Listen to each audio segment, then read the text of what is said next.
دا کم خلک چې وایي چې د افغانستان او د پاکستان ترمنځ چې کم جنگ دی چې هغه طرف ته مسلمان مړ کېږي او دې طرف ته مسلمان مړ کېږي او هغه طرف ته الله اکبر وایي او دې طرف ته بل الله اکبر وایي، یا خو دا غټ منافقین رذیلان بې شرفان دي، شخصي ګټې دي په پاکستان کې، یا خو دا د دنیا غټ بې عقل او بې ادبي د ما پې خره دي.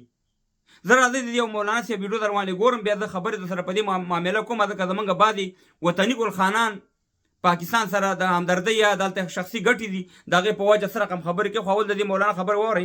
یو طرف ته پښتانه دي، بله طرف هم پښتانه دي، یو طرف ته مسلمانان دي، بله طرف هم مسلمانان دي، یو طرف ته د الله اکبر ناره دی، بله طرف هم د الله اکبر ناره دی. نتیجې ته کسو څوک ګټي؟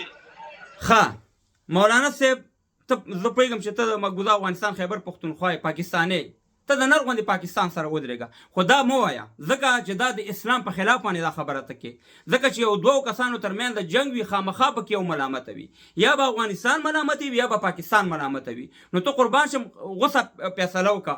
او دا کم خلک چې وایي چې یاره په افغانستان کې هغه طرف ته مسلمانان دي او دې طرف ته مسلمان، یا طرف ته پښتانه دي او بل طرف ته پښتانه دي، زه د دې نه پوښتنه کوم، دا په 1983 کې چې د داود خان حکومت په افغانستان کې همدغه پاکستان خلک ټریننګ کول د جهاد دپاره بیا افغانستان ته لیږل.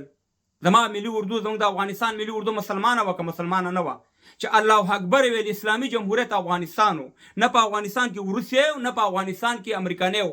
خو تاسې پاکستانیانو به خلک ټریننګ کول د مجاهد لیډران پیدا کړي او افغانستان کې زموږ ملي اردو والا پې وجل. بیا چې کله د ډاکټر صاحب نجیب حکومت راغی او روسان وواته هغه طرف ته مسلمانو، هغې به هم الله اکبر ویلې او تاسې به هم د دغه ځینه مجاهد ټریننګ کول ډلې ډلې او افغانستان ته به هم جهاد ته لیږل، ټوپک هم وله ورکو او زموږ ملي اردو والا به هم پې شهیدانول. هغه مسلمانان نه و، هغه مسلمانان او دا مسلمانان نه نن چې تا ته مسلماني را یاده شوه. او کله چې د انډیا او د پاکستان ترمنځ د جنګ شي، خو هغه هم کفري ریاست دی، ستا پاکستان هم کفري ریاست دی، د پاکستان نه زیات مسلمانان دي په انډیا کې، ته څنګه بیا د پاکستان دغه کې، ځکه په کفر کې خو شک نشته دی د ریاستونو، نو ته څنګه د دې ټیم کې تا ته دا رایه شو چې هغه طرف ته مسلمانان او دې طرف ته مسلمانان؟ دا جنگ د مسلمان په خلاف نه دی، دا جنگ د ولس په خلاف نه دی، د افغانستان وطني نظام، دا جنگ د پاکستانی فوجي رژیم په خلاف باندې دی چې هغه ښکاره د امریکایانو او د اسرائیلیانو مرګړي دي که نه دي مرګړي. او د تاسې نه پوښتنه کوم د وطني ګلخانانو چې خدای پاک هم تباه او برباد کا، چې دا په 2001 کال کې د طالبانو حکومت ختم شو، نو دا 48 ملکونه چاره وس همدې پاکستان راوسته کرای نه وسته.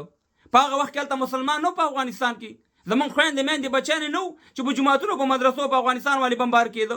نن تاسو ته دا فکر او دا اسلام هم را پیدا کړو چې هغه طرف ته مسلمان او دې طرف ته مسلمان. خو منافقین هستئ، رذیلان هستئ، بې شرفان هستئ.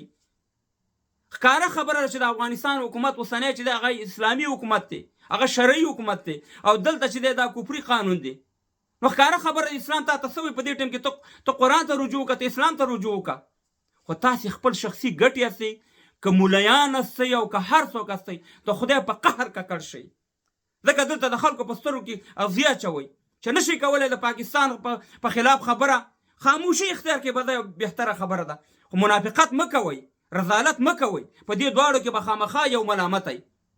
ته هغه د حق والا سره ودرېږه که د نر بچې، خو ته نشي ودرېدی او دلته راځي د خلکو په سترګو کې خاورې چې هغه طرف ته مسلمانان او دې طرف ته. دا اوس چې زه وژل کېدم هغه طرف ته مسلمانان نه په افغانستان کې، نن مسلمانان را پیدا شو.